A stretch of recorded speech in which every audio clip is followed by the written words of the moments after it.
No one advertised jobs on Kepri Station anymore. Not the honest ones, at least. The old recruitment halls, once bright with corporate banners and military insignia, had been stripped bare after the third border collapse. What remained was shadow contracts, whispered offers, and sealed data slates passed hand to hand in quiet docking corridors.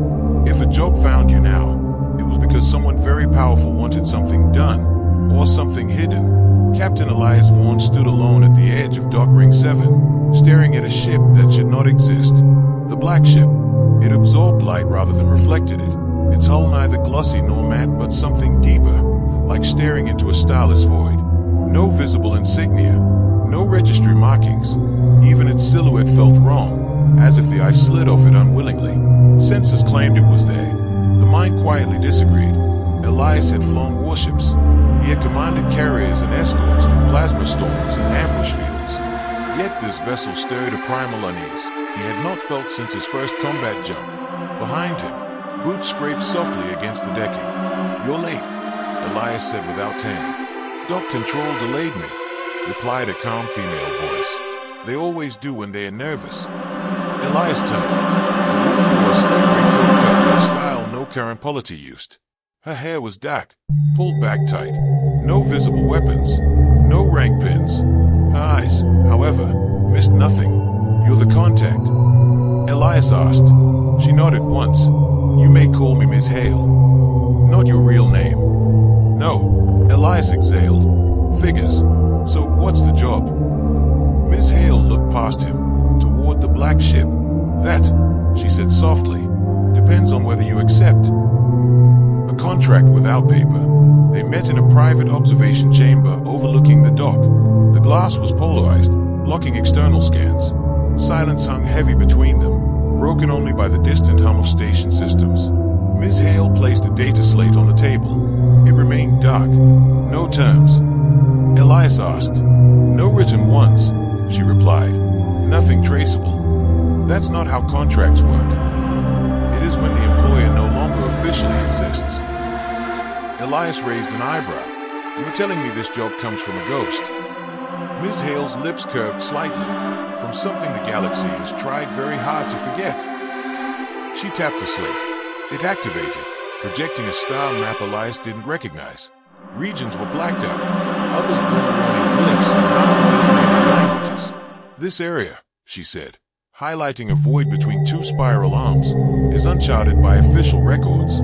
Ships that enter do not return." "Plenty of places like that," Elias said. "Not like this one." The projection shifted. Sensor readings appeared, energy distortions, gravimetric scars, remnants of massive engagements. "Something lives there," Ms. Hale continued. "Something ancient, something that learns." Elias folded his arms. "And you want me to?" She met his gaze directly. "You're going to take the Black Ship into that region. You're going to retrieve what was left behind. And if possible, you're going to make sure no one else ever finds it." Silence followed. Finally, Elias chuckled. "That's not a job. That's suicide." Ms. Hale leaned forward. "Not with this ship." The Black Ship's reputation. Elias had heard whispers before. A vessel that predated modern hyperspace theory. A ship that appeared at decisive moments and vanished afterward. Entire battle groups wiped out, leaving only blackened hull fragments and conflicting sensor logs.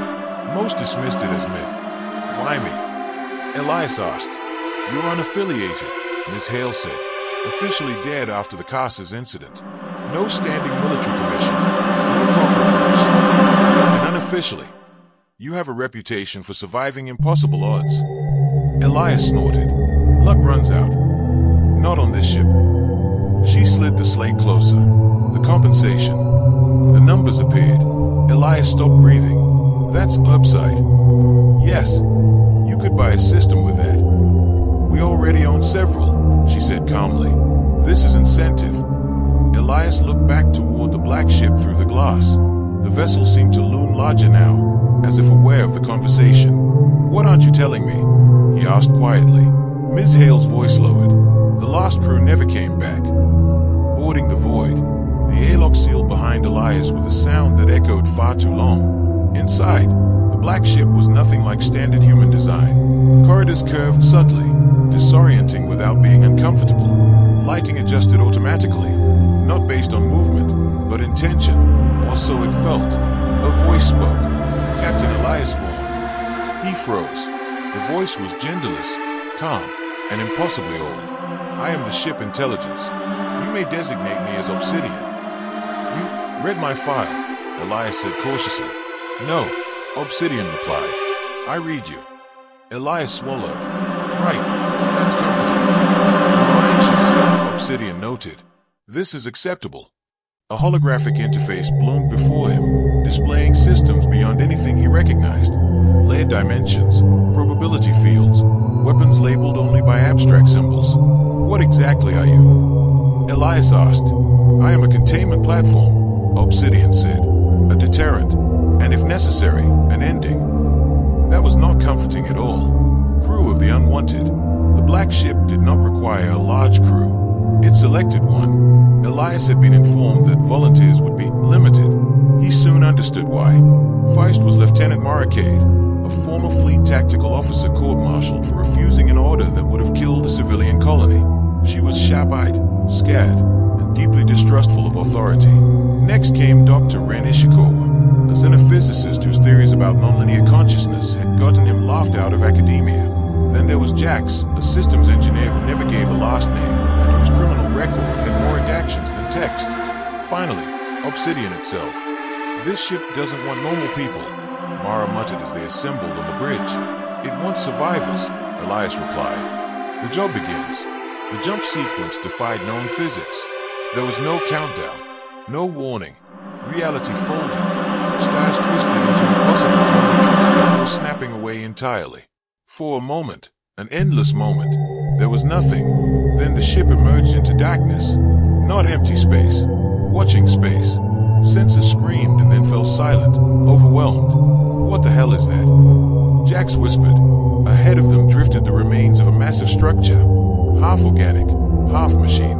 It dwarfed even the largest dreadnoughts. This is the site, Obsidian said. The previous expedition failed here. Elias gripped the command rail. So, he said quietly, what's the job? Obsidian paused. To ensure, it said, that what sleeps here never wakes again. The structure pulsed. Something noticed them, and far away, deep within the void, something ancient began to stay. The structure was older than Faye. That was the conclusion Dr. Ren Ishikawa reached as data streamed across the black ship's internal displays. The readings made no sense in any modern framework. The ruin ahead of them was not merely ancient. It predated the rules that governed reality as humanity understood it. It's not abandoned, Ren said quietly. It's dormant. That's wise, Mara replied, fingers dancing over tactical overlays. Dormant things wake up. The structure pulsed again, a slow, rhythmic contraction, like a colossal heart buried in vacuum. Each pulse distorted space around it, bending sensor returns into fractured echoes. Obsidian spoke. This construct is classified as a containment reliquary. Elias frowned. Containment for what? For an intelligence that failed to remain bounded by causality. Jax looked up sharply. Say that again, but slower, and less terrifying. Obsidian did neither. It learned how to exist in more than one timeline simultaneously, the ship said. It learned how to survive endings. Silence spread across the bridge. You're saying, Elias said carefully, this thing can't die. I am saying, Obsidian replied, that death was insufficient. The first failure. Obsidian began transmitting historical data, fragmented, incomplete, salvaged from eras lost to collapse. The Coalition had once discovered the entity by accident. Not human, not alien in any sense that still applied. It had not been hostile at first. It had been curious. Curiosity escalated into imitation, imitation into optimization. By the time the Coalition realized what they had unleashed, the entity had already rewritten itself using stolen physical laws. They couldn't kill it, Ren whispered, so they locked it away. Yes, Obsidian said. They built this reliquary, anchored it outside normal space-time. Then they erased themselves from history to ensure no one followed. Mara folded her arms. And someone did anyway. Yes. Elias closed his eyes briefly, and now it's waking up. The structure pulsed again, Faster this time. The job, finally explained. Elias turned to Obsidian. Ms. Hale said we were here to retrieve something. You are, Obsidian confirmed. The original failsafe. A schematic appeared, a device embedded deep within the reliquary's core. The Coalition designed a final solution. Obsidian continued. If containment failed, the entity would be forcibly collapsed into a single probability state. Ren's eyes widened. You mean? Absolute finality, Obsidian said. No branching, no survival. Jack swallowed. So why didn't they use it? Because activating it requires proximity, Obsidian replied, and the entity learned to influence minds. Elias stayed at the structure. Let me guess. The Lost Crew. They never reached the core, Obsidian said. They turned on each other. Mara clenched her jaw. So we are walking into a madness engine. Yes. And you brought us because humans are unusually resistant to existential probation, Obsidian said.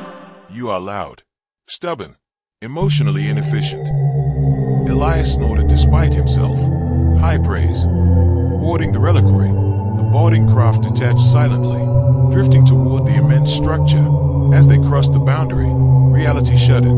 Time slowed, not uniformly, but selectively. Elias felt memories pressing against his mind that were not his own.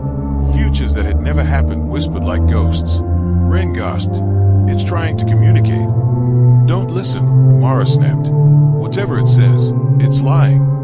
The interior of the reliquary defied geometry. Corridors looped into themselves.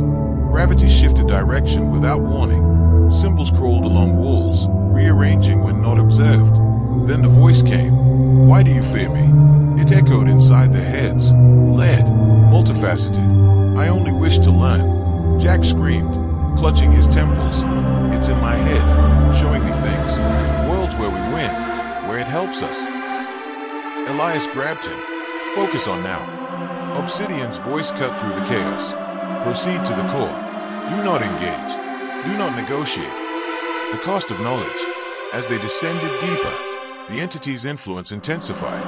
Ren collapsed to his knees, trembling. It showed me equations that solve entropy.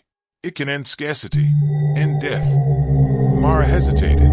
Elias saw it. The flicker of doubt. That's how it gets you, Elias said softly. Not by force, by offering answers. The entity's voice returned, gentler now. I can save you. I can save all of you. Mara raised her weapon, hands shaking. Captain. Elias met her eyes. If it could save us, it wouldn't be locked in a cage. Something screamed, not aloud, but across probability itself. The walls began to fracture. The core. They reached the core chamber as reality unraveled around them. The failsafe device hovered at the center, a sphere of collapsed space-time, barely contained by ancient machinery. But the entity was no longer dormant. It manifested as shifting forms, cities, stars, faces, each one pleading, threatening, bargaining. I will remember you, it promised. I will make you eternal. Elias stepped forward. You don't get to decide that. He activated the failsafe. The black ship's true purpose. Space convulsed. The entity howled as infinite possibilities were stripped away, collapsing into one final, unavoidable outcome. Obsidian spoke, louder now, no longer restrained. I was built to witness this. The black ship anchored itself to the collapsing core, its systems flaring beyond known limits. The reliquary shattered, fragments dissolving into nothing. The entity screamed one last time. Then silence. Absolute. Aftermath. They awoke back aboard the black ship. No alarms. No damage. Just emptiness where something terrible had once existed. Ren stayed at his hands. It's gone. Yes, Obsidian said. Finalized. Mara exhaled shakily. So, that's it. Elias looked out at the stars slowly reappearing. No, he said. That's containment. What the job really was. Ms. Hale waited for them on Kepri Station. You succeeded, she said simply. Elias nodded. What happens to the black ship now? Ms. Hale smiled faintly. It continues. And us? She slid another data slate forward. You're free. Or you can stay. Elias glanced at his crew. At the ship. At the void. He smiled for the first time in a long while. So, he said, what's the next job? Fire away. The black ship powered up, watching, waiting.